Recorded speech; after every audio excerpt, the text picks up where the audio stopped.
Where the magic really happens with your planning and paying off debt is to plan what you're doing with what is left instead of just spending it.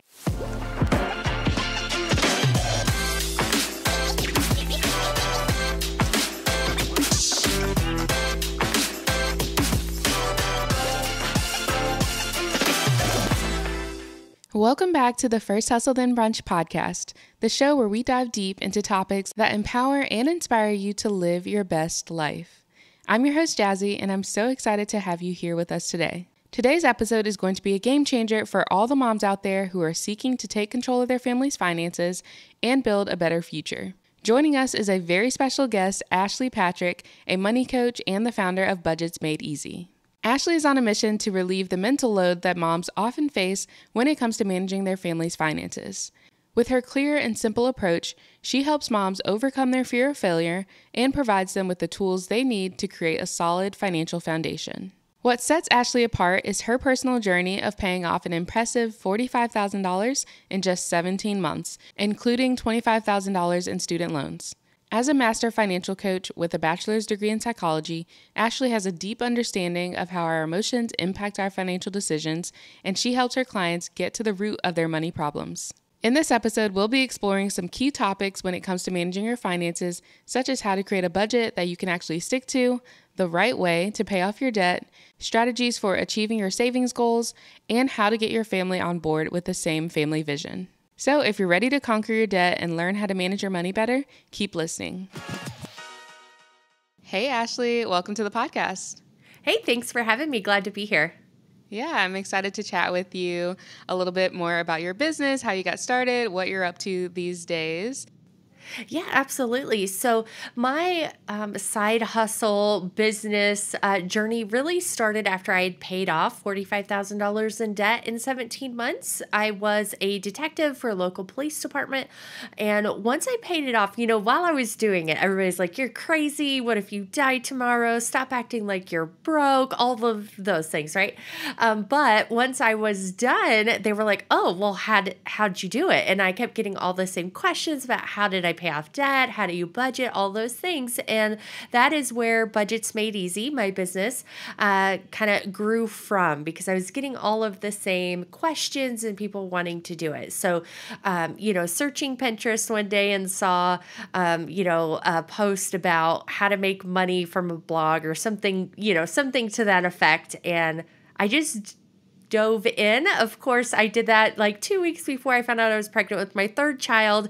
And so, oh my gosh. That first year was just chaos. And so I kind of I was still learning, figuring things out, right? Well, 6.5 years later now, I have a full-time business.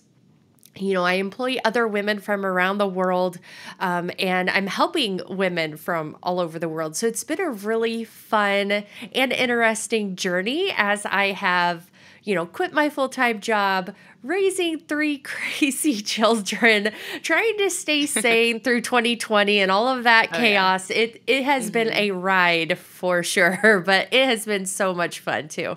Yeah, I'm sure. So when you created your blog, how did you figure out what exactly you wanted to write about? Well, I kept getting the questions about paying off debt, and so that's where I kind of dove in. I started out as the budget girl, but there was another budget girl who was at that time had a small following on YouTube, but nothing else. And so I started out as that because it's kind of an inside joke about the girl thing, but I really like budgets, and that's the foundation, and that's kind of where everything comes together with your finances. And then it evolved into Budgets Made Easy and the Money Mindset podcast, and just learning what other people need help with and how I can best serve them in their journey has really shaped where my business has grown and what I've done, the the services and things that I've added over time and kind of what that looks like, as opposed to, a lot of people in this field and online blogging, they make money in other ways. But I really like affiliate marketing and sponsorships and things like that, where I really wanted more of a connection with the women that I was trying to help, because I just know how life-changing it is. And so that's kind of more the direction I took.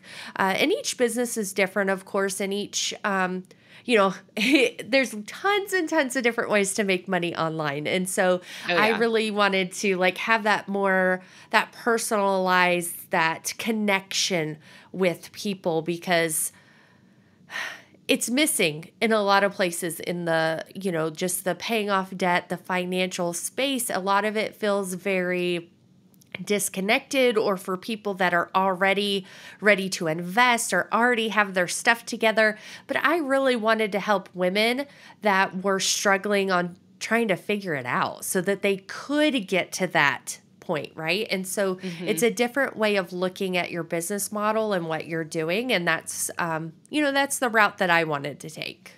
Yeah. Yeah, I love that. That was kind of one of the reasons why I started my blog too. There weren't that many people who looked like me in my personal situation. I had just graduated college. I didn't have a family. So a lot of the content that was out there was all about families and like budgeting for more than one person and planning meals and that sort of thing for more than one person.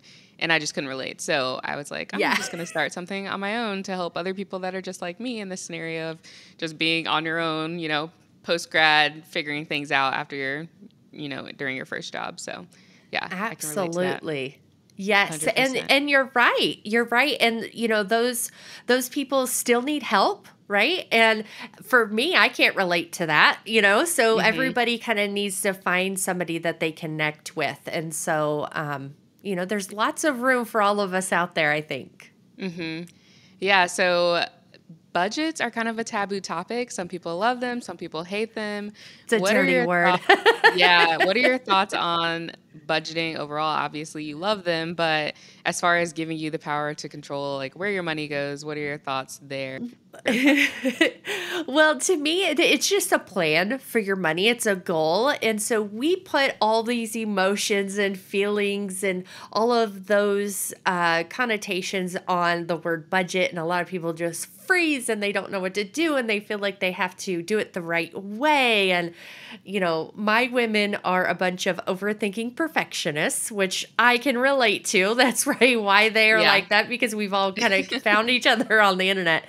And so what I try and encourage people to do is just call it something else. Like I had one lady that she calls it her treat yourself plan. It's her plan so that she can treat herself. Some people call it a spending plan, a cash flow plan, my get out of debt plan, my retirement plan, like whatever kind of resonates with you. You can just call it something else, especially because a lot of people do, like they hear the word budget and they're just like, I don't want to do that. Like, it's just like this word, right, that we put all these emotions onto. And if you can kind of strip the negative emotions from whatever you want to call it and turn it into something positive that you can resonate with and helps you reach your bigger goals, that's going to help you in the long term and kind of make it feel less like a thing that you have to do into something that you want to do, because it reminds you of your bigger purpose. Yeah, for sure. And do you subscribe to any particular strategy? I know there's so many, the 50-20-30 plan, or how do you recommend people kind of allocate their money? I teach budgeting by paycheck, and I do encourage the zero-based method. And a lot of people get confused with zero-based and, they don't want to take their checking account down to zero, which is not what I recommend. I recommend that you have a buffer. You can label it as a buffer, miscellaneous fund, whatever you want to call it. But you do want to be intentional with what is left over, because typically what happens, and what I was doing as well before I started this journey, was if they have a budget at all, it's, what you expect your paycheck to be or what it was, what bills you have to pay, and then what is left just gets spent. And where the magic really happens with your planning and paying off debt is to plan what you're doing with what is left instead of just spending it, because then it just disappears. You don't know what happened to it. It's one of those things that, when you do your taxes at the end of the year, you're like, I made how much money? Like, I have nothing to show for Yeah. it. Where did it go? When you're intentional with that, for the most part, right? We're not perfect. You're never going to be perfect. You're not a robot. We're humans. You're going to know. You're going to be more intentional with it. But you still want to have that buffer in there. You're not actually taking your account down to zero, even though you're planning. And I don't even necessarily plan every penny. That's where the miscellaneous kind of category comes in. It's the catch-all. So like on paper, let's say I have like 20 or 30 something dollars left, I'll just do that as miscellaneous, and it just cancels the rest out. So you don't have to overthink it.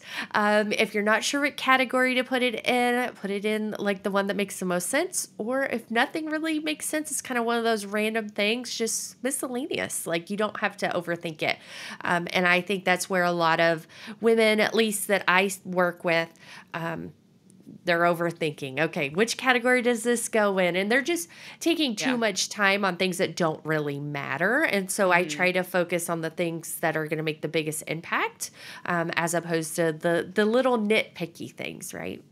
I love that you keep it simple. That is probably the best approach to go at it, because otherwise I feel like that's one of the reasons why people don't budget, is because it's too overwhelming and confusing. And so then they just give it all up, Yes. And I will mention that I don't do the percentages. I know you mentioned the 50, 30, 20, but for my women at least, it doesn't work. It's, you have to put more thought into it. They don't have money left over because of debt and things like that. So that is more of it seems like, to me, it's more of an advanced strategy. Like, once you're debt free and you're working on your other goals, and you're more flexible to do that. But for right now, I plan like just each paycheck. So each paycheck, what bills to pay, how much do you have for food and for gas and all those other little things, as opposed to just a monthly overview.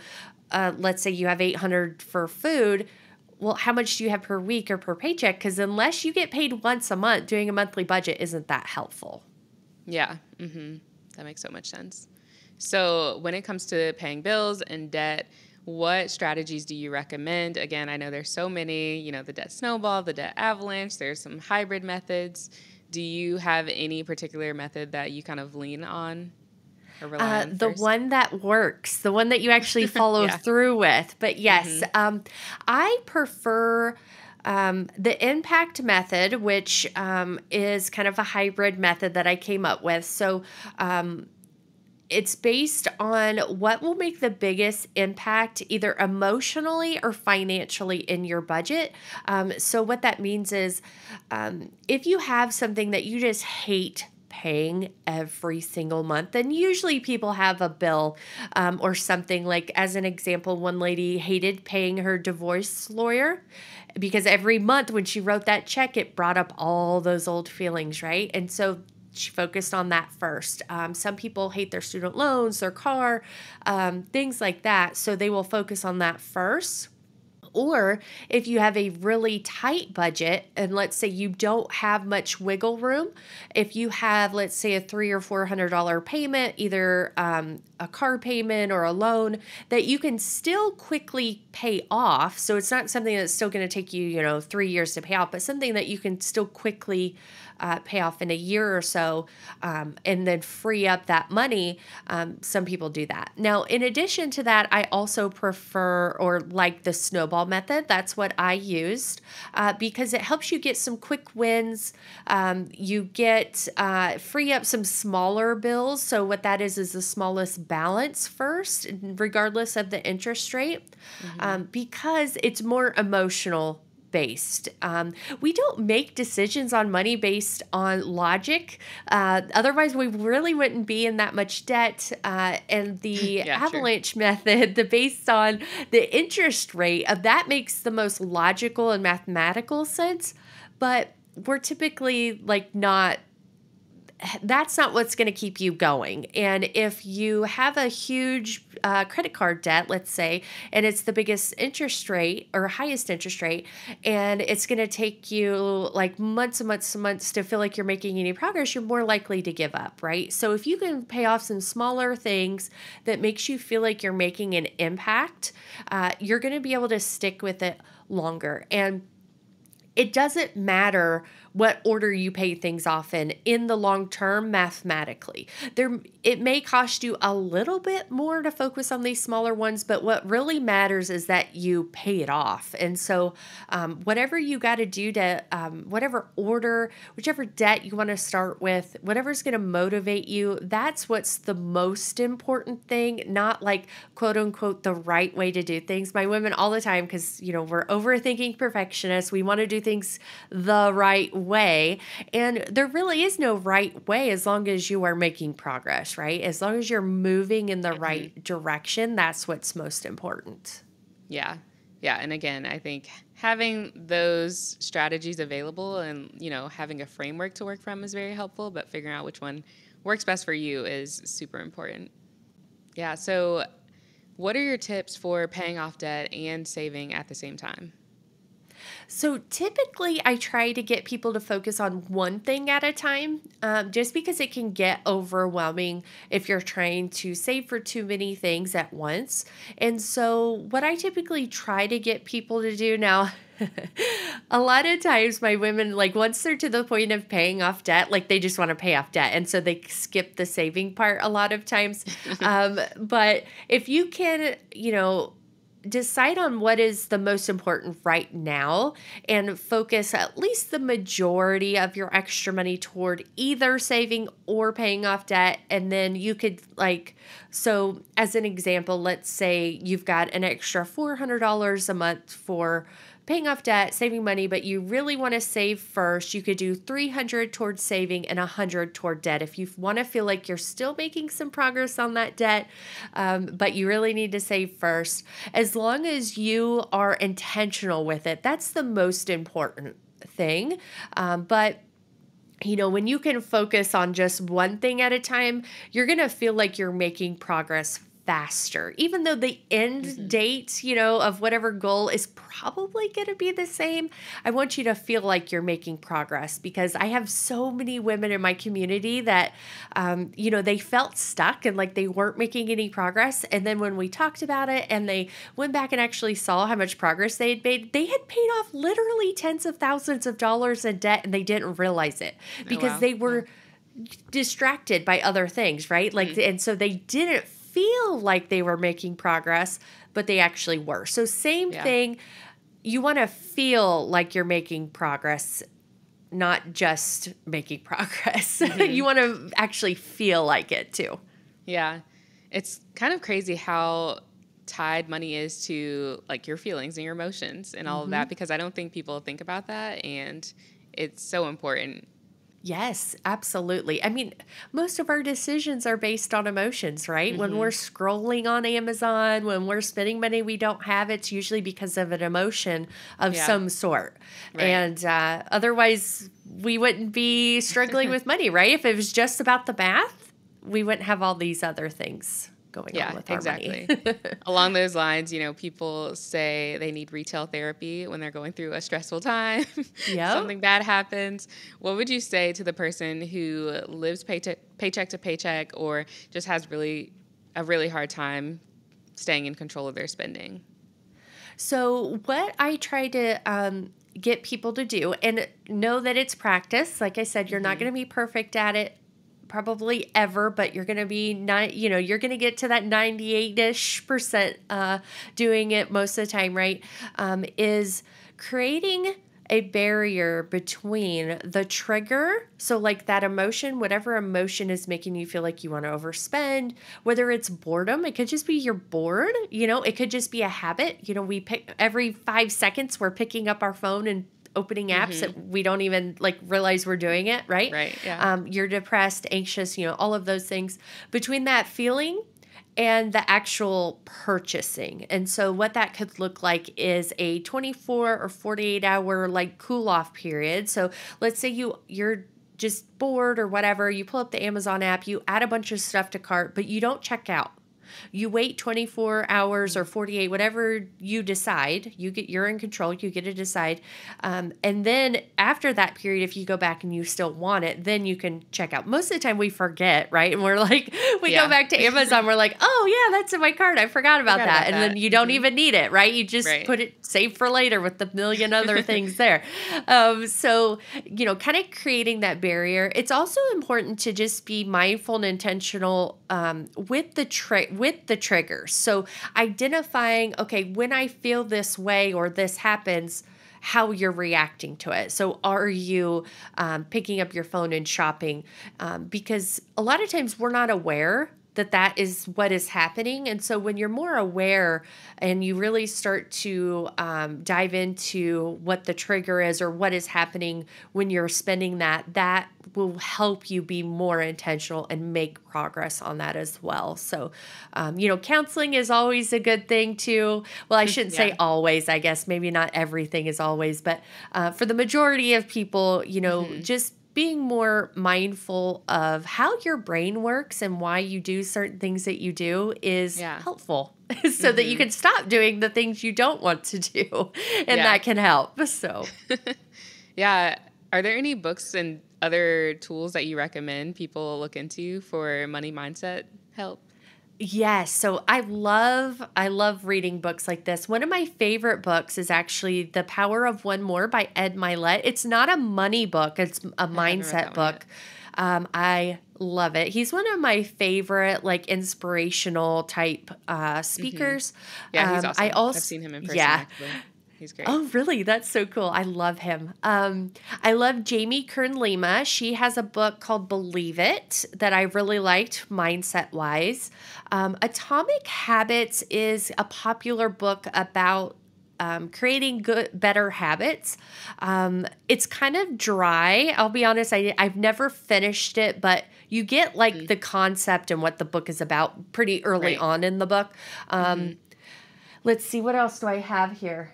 The Millionaire Next Door is a really good financial. It is also kind of dry, kind of boring, but you get the idea of the point of the concepts, right? And that's more of a financial book.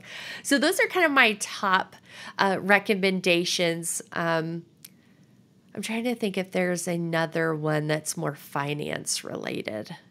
I can't think of any. Those are super helpful. Yeah. I don't read that many finance specific books. Generally, I really do like the more self-improvement side, mindset side of things. So that's where I live. Yeah, I know. I believe her name's Rachel Rogers. She has We Should All Be Millionaires. Oh, and I've bought the book, but I haven't read it yet. But I think she has a lot of mindset tips in there, and that's related to finance, and probably not as dry as some of those other books. Yes, I'm unfortunately, it's kind of hard, in this niche to find some books that are entertaining and also educational on finance. Yes, because it is kind of boring, to a certain extent, right? But yes, I have her audiobook, and I have started it, but I start a lot of those types of books and then never finish it. But I really like her messaging and everything so far. What I've listened to anyway. Yeah, that's awesome. So I know your audience is primarily made up of stay-at-home moms and women. So how do you recommend people get their family on board? Because I'm sure it's very difficult to kind of wrangle everyone in, whether that's your partner, your kids, but achieving your financial goals, especially when you are a family, is difficult and it requires the whole team working together. So what tips do you have for people in that situation? Yes, such a great question because you're right. It comes up all the time. And so what I typically recommend is getting everybody on board with the same family vision. And so that can look different for everybody, but creating a vision, an actual picture of where your family wants to go, kind of more of a shorter term. So 2 to 3 years, so longer term goal. So not 10 to 15 years down the road, but something that's not next week, right? And so getting everybody kind of on the same page as to why you need to implement the things you need to do, whether it's, not going through the drive-through as much, not spending as much on Amazon, all those things. Especially with the kids, you're going to have to repeat it over and over. It's not going to be like, they're not going to be, if you're the one that is like excited and gung-ho and like ready to just hit the ground running, you're probably going to have to drag them along for a little bit. But if you can create the vision and even create visuals to have around the house that could remind them of what you're working towards. So I worked with one lady who wanted to take her kids to Hawaii, and it was like a 3-year goal. And so she put pictures everywhere of Hawaii to kind of remind herself, remind them. And, as long as you just keep moving forward and reminding them, okay, if we do this, then we're not going to have money for, going to, not as much money to put toward the Hawaii trip, which means it could get pushed back and pushed back. Things like that to get them on board. It's also important to compromise to a certain extent. Mm-hmm. And so, with my husband and I was the one that hit the ground running. I was gung-ho. I'm just kind of dragging my husband along for the most part. He goes along with a lot of my crazy ideas, but that doesn't mean he's like fully on board, right? He's just like, oh my God, okay, what is she having me do this week? Yes, exactly. But eventually he started to get it. And so I would play podcasts when he was around that were like finance related. I would do the work, but tell him where we're at. We have this much money for food. We have this much money for gas. If we spend money on this, we don't have money for that. And just keeping them updated, but don't expect them to be as excited about it or into the spreadsheets, into the numbers as you are. If that's the way the roles are, like if you're the one all excited and doing it, they're not you. So you have to realize that they're different people. They have different desires and goals. They have a different upbringing. They have a different mindset about money, and trying to come together and meet in the middle where you're both happy but you're working on the same goal. And so that's going to take time. So just know that ahead of time. Mm-hmm. Yeah. I love the tip about putting visual reminders around your home, or just, making sure that it's at top of mind for everyone. Yes. If I wanted to go to Hawaii, I would love to have pictures of Hawaii all around my home too. So. Right? Yeah. Yeah. She even put it on her Apple Watch. So every time she looked at her watch, she saw a picture of Hawaii. So smart. And honestly, I don't know how into like manifestation you are, but having that visual, kind of manifest it into reality eventually. So yeah, that's really smart. Like a vision board. Yes. And so it's kind of a combination of all of those things. I do believe in manifesting to a certain extent. I think a lot of people misunderstand what manifesting is. It's not just like, oh, I want to do this thing and then it happens. Yeah, but exactly. So having that reminder there helps you be more intentional to get that goal. And that's more of how I think of manifesting. So in that regard, definitely. Yeah, I agree. It reminds you to take the action steps to actually work towards that goal. Yes. Instead of just, you're not sitting around and it's just magically going to fall into your lap. Exactly. Would be nice if that was the case. Right? Yeah. That's funny. So you have been able to turn your business into a 6-figure business from a side hustle. How were you able to do that? What ways did you monetize? And what are you working on now? So my business model is probably 99% my own products and services. So I know, other people that monetize, like I said, affiliate marketing, sponsorships, like those other kind of things. I have found the best success with my own products. So I have digital products, I have principles, spreadsheets, courses. I also have a group coaching program that is just amazing. The women in there are awesome. And then I also offer one-on-one coaching. So those are my primary income streams. Of course, there, like I said, there is a small percentage that is sponsorships, affiliates, partnerships, things like that. But that's not the bulk of my business. And so what I like about that is I have more control.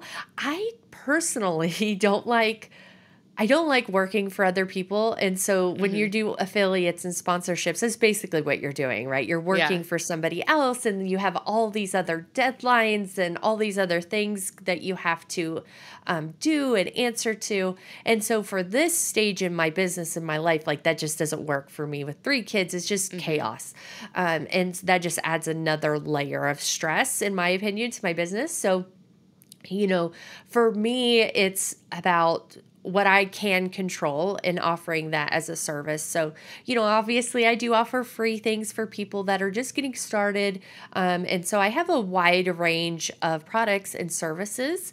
And what I'm currently working on is collaborating, which has been so much fun with other creators like you and other experts like you with the Debt to Wealth Bundle. And so that is actually going live very soon. It's my first big So bundle. Yes, I'm so excited too, because I just love connecting with other people and, other creators and getting other perspectives and seeing what other people are doing and helping them as well. Like, I don't know. I mean, I hate to like toot my own horn, right? But I do love helping other people. And so being able to collaborate with other people has been really fun. And so that bundles will actually be available from July 13th, 2023 until July 20th, 2023. And so, if I do the bundle again, it most likely wouldn't be the same products because we'll bring in other contributors or people will change the product that they're offering and things like that. So, the bundle in this form, this is like the only time you can get it. I love doing bundles because you get to save, like you feel like you're saving so much and you are saving so much money because you're getting all these products for one low price. So I love bundles as a consumer, but I also love offering it because my people feel the same way. Like they like being able to feel like they're getting a deal, but it's also products and resources that are going to help them pay off debt as well as build long-term wealth and a legacy that you can be proud of, that your children can be proud of, that you're leaving behind. Because it's not just all about the money, right? Like that longer vision, that bigger vision for probably the majority of us anyway, we're focusing on what are we leaving to the world? What are we leaving to our children? And that's not just finances, right? It's how you're raising your children. It's how you're helping your community, how you're helping other people. So, this bundle is going to help you kind of bring that all together so that you can start moving forward to really leave that legacy that you actually want to leave. Yeah, that's awesome. I'm so excited for what you've put together. I've kind of skimmed the list of creators that have added products to the bundle. Can you share a little bit of what's included? Yeah, absolutely. So there's a ton of resources. I forget the exact number of for each category, which I could put up here. But so we have like 10 or so resources about paying off debt. So managing your money, budgeting, saving money, paying off debt. So that's like one of the main categories is just getting your stuff together, right? Yeah. The other main category that we have a lot of resources and products in, including yours, is making more money. So it's not even just the side hustle piece to it. It's also negotiating your salary so you can increase your income for your current job, right? I love and that. so, Yeah. yes, I'm very excited about that. But then there's also tons of resources to help you make extra money with side hustles and just creating an online business and those types of things. And then we have some resources on building that legacy, investing, putting together your family's priorities and that vision and things like that. So we're really touching on managing your money, paying off debt, making more money, and then building that legacy. And it's all in one bundle, which is pretty awesome if I don't say so myself. Yeah, it is pretty cool. And I like that you are reaching people who are working, they're stay-at-home moms, they're entrepreneurs, or they're aspiring entrepreneurs. You've kind of touched everyone. So yeah, there's something for everyone in this bundle. And it's not just specifically for people that have their own business and want to grow it, for example. Yes, exactly. Because, in reality, probably 90-ish% of people probably need to manage their money better, but there's also resources in there to help you make more money and to invest. And, you know, a lot of people can get overwhelmed with all of the options in the bundle too, right? Like that's another aspect of putting all these things together. It's like, oh, I'm never going to have time to, use all of this stuff, right? Right. What I do and how I look at bundles whenever I'm going to purchase one myself is, will I use or do I want at least 1 to 2 things in the bundle? Maybe even 3 things, but really primarily 1 or 2 things in the bundle, because typically if you at least really want one of those things, you're still saving money. And you still have because some of these things in the bundle are over like $300-$400. Like that's what they're literally sold for. Yeah. And it's only $97. So if it has one of those courses in it, it's still a good deal, right? Like my course I sell for $147 and I've included it and it's only $97. So if you find at least one thing in there, you're getting your money's worth. But no, you don't have to do all of it. I'm also including like a tracker so that you can save like your username, your passwords for everybody's things, and you know what you've already redeemed, so you can keep track of that easily in the Google Such Sheet. A good idea. Yeah. Yes, isn't that that was not my original idea. So it is a brilliant idea. That's I'm like, awesome. that's so smart. So I purchased a bundle before and I completely lost track of what I had signed up for. Oh yeah, so and I'm like, do I already have that or not? So we're including a tracker so you can keep track of it. It also, which I haven't seen this before, I've included a searchable dashboard. So if you just want things on investing, you can type in investing and just find those products. Or if you just want to pay off debt or just budgeting, like you can search for whatever topic and just focus on those. I've tried to make it as user-friendly as possible so that you will follow through and use at least some of the products to get started, and you're still going to get your money's worth. Oh, yeah. Yeah, for sure. Do you remember the total value of everything that was in the bundle? So right now we're at $1,800 and $1,817, so $1,817. We may have another last minute contributor. I'm not 100% sure yet. I'm a little confused. So it may go up. But as of right now, everybody that is confirmed, I have their stuff. Everything that is for sure included is $1,817. And that's retail value. Like if you were going to go buy, it's not like, the made up value that, people all put on their sales pages like, oh, this is $1,000. No, this is like the actual, like if you were to go purchase all of these things, how much you would pay. And so that's like 95-ish% off of the retail. That's amazing. What you would actually pay price. Yeah. That's amazing. So that's pretty awesome. I think anyway, I'm pretty excited about it. For sure. Yeah. That's a huge discount. I love it. Yeah. Awesome. Well, make sure you go check that out. Can you say the dates again? Yes, July 13th through 20th of 2023. And I won't say the link because you'll have your own affiliate link to put I'll link it in the show notes. Yep. Perfect. And we'll make sure everyone's set up. Awesome. Thank you. Yeah. So one of the last questions I always ask my guests is, what is the most important lesson you've learned when it comes to entrepreneurship or money management that you wish you had learned sooner? Oh gosh, you're not going to be perfect. Consistency isn't doing it perfect 100% of the time. It's mostly about getting it mostly right most of the time. And so I wish that would have clicked for me a lot sooner, because we do beat ourselves up when things don't go right, whether it's business or finance or just mom life or whatever. Oh, yeah. It's like when things don't go the way we had in our head, we start to beat ourselves up. And what did I do wrong? And, we think consistency is the end all be all of everything. We'll solve all of our problems. But a lot of us, myself included, thinks consistency is doing something 100% of the time the way we want to do it. And it's not. It's mostly getting it right most of the time. So, yeah. Such good advice and great for avoiding burnout. Yes. Absolutely. Awesome. Well, thank you so much again for being here. Do you want to go ahead and tell people where they can find you and connect with you online? Absolutely. So I have a podcast as well, the Money Mindset Podcast, and everything else is Budgets Made Easy. So the website, socials, all of that, but is Budgets Made Easy except for the podcast. Perfect. Well, yeah, and I'll link all of that in the show notes too. So thanks again. Appreciate you being here. Thanks for having me. Thanks for tuning in to the First Hustle Then Brunch podcast. If you enjoyed this episode or learned something new, I'd love if you subscribed and left us a review. Another way to support the podcast is to take a screenshot of this episode and share it on your Instagram story. Tag me at First Hustle Then Brunch so I can repost it. Thank you so much for supporting the show, and I'll see you in the next episode.